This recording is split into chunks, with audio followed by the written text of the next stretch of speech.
America's moral example must be the bedrock and the beacon of our global leadership. So how is the new White House setting a moral example after the carnage in Gaza?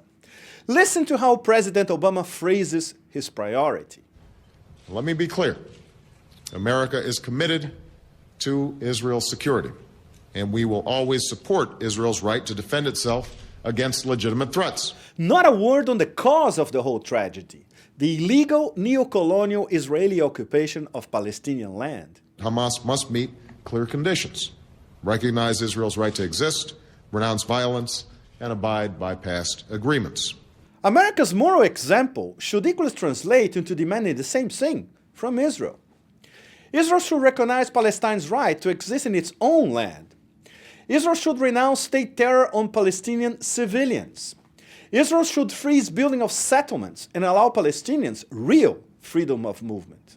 Hamas must end its rocket fire. Israel will complete the withdrawal of its forces from Gaza. The United States and our partners will support a credible anti-smuggling and interdiction regime so that Hamas cannot rearm. Yesterday, I spoke to President Mubarak and expressed my appreciation for the important role that Egypt played in achieving a ceasefire. Appreciation for Egyptian dictator for life Mubarak, who refused to open the border for desperate people in Gaza fleeing Israeli bombs?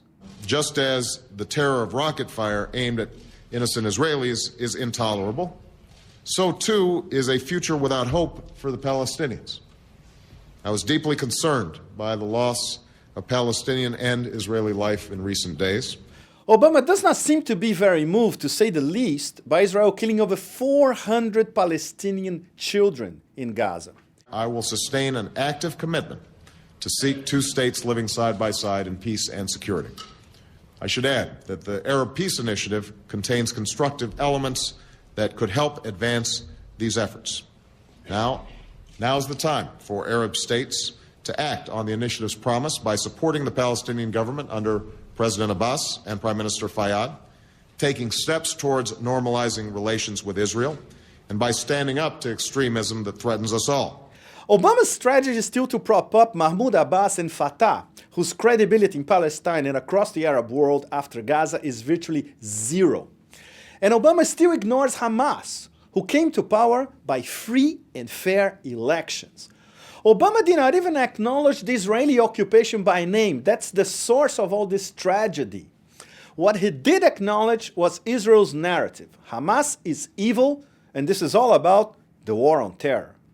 Under this framework, Obama's new Middle East envoy, gentle former Senator George Mitchell, he'll have to be a magician. Mitchell may have succeeded in Northern Ireland. Under Bill Clinton, he wrote the Mitchell Report on the Second Intifada, late 2000, early 2001. His new mission is once again to restart the peace process, which has been in coma for the past 40 years, for that matter. He's going to the Middle East this week, but he's not talking to Hamas or to Syria. Obama, anyway, is carefully packaging this to the Arab world as a breakthrough.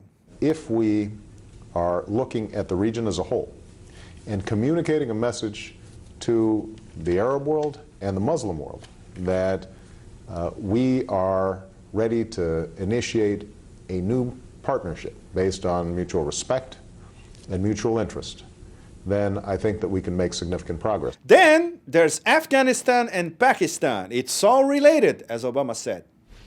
This is the central front in our enduring struggle against terrorism and extremism.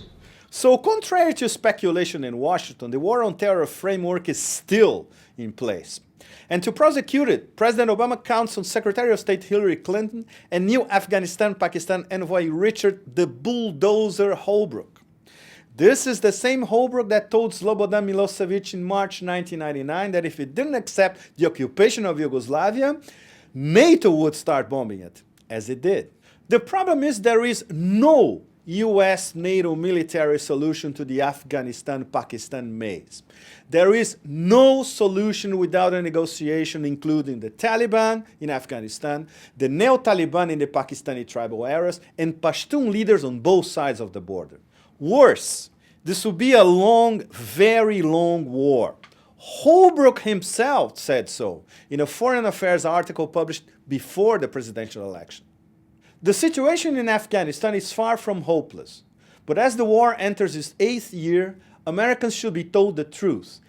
It will last a long time, longer than the United States' longest war to date, the 14-year conflict 1961-1975 in Vietnam. A new Vietnam?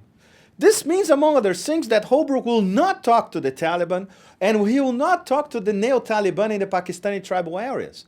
He will go for Obama's surge, more US troops, more NATO troops, hardcore Vietnam-style counterinsurgency across the Hindu Kush.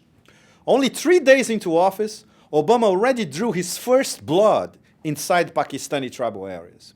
Drones fired missiles and killed 22 people in North and South Waziristan, including at least 4 children, but no Al-Qaeda fighters. Vice President Biden laid down the law. It will go on, non-stop. Thus, blowback will be inevitable. The neo-Taliban will grow even more powerful inside western Pakistan, and the jihadi way will become even more appealing. But let there be no doubt about America's commitment to lead. Yes, but lead where? Where's the boldness? Where's the real change of mindset? The Pentagon's arc of instability hovers over Obama's Clinton III State Department like a self-fulfilling prophecy.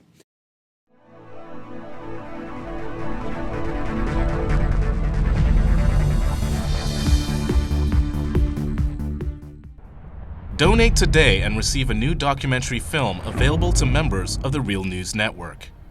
The History of the National Security State with legendary author Gore Vidal.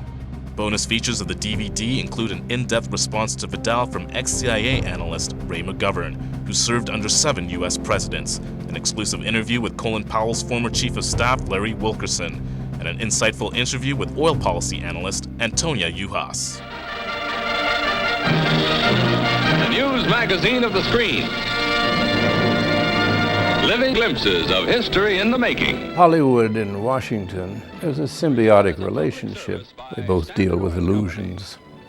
Reality doesn't often play much of a part.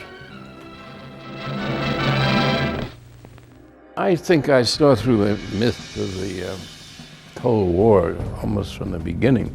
I was a Washington political kid from a political family. Roosevelt first had radio because he had this great speaking voice and everyone liked to hear.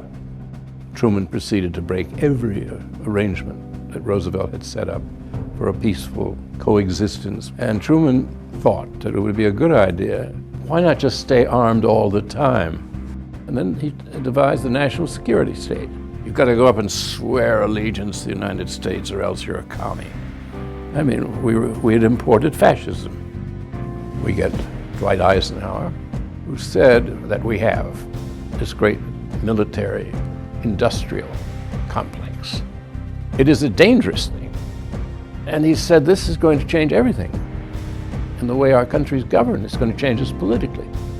Along comes Jack Kennedy, who wanted to make his mark, believed in the Cold War. But he said, in this kind of politics, it is the appearance of things that matters. I think everybody should take a sober look at the world about us.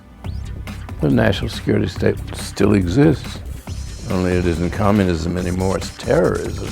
This is the most serious thing that has happened in the history of the United States. Knowledge is power. We need an honest news system. We need the real news. This is the sort of thing we can build right now without anyone else's permission from the government or from the business community. It's the powers in our hands. If we're not going to sleepwalk into more wars, we think we need to start with a television news network that won't bow to pressure and has the courage to seek facts. And that means independent economics. And that's why we need you. Make a tax-deductible donation now of at least $10 a month or a one-time give of at least $75. As a thank you for your support, we will send you the new documentary film, The History of the National Security State.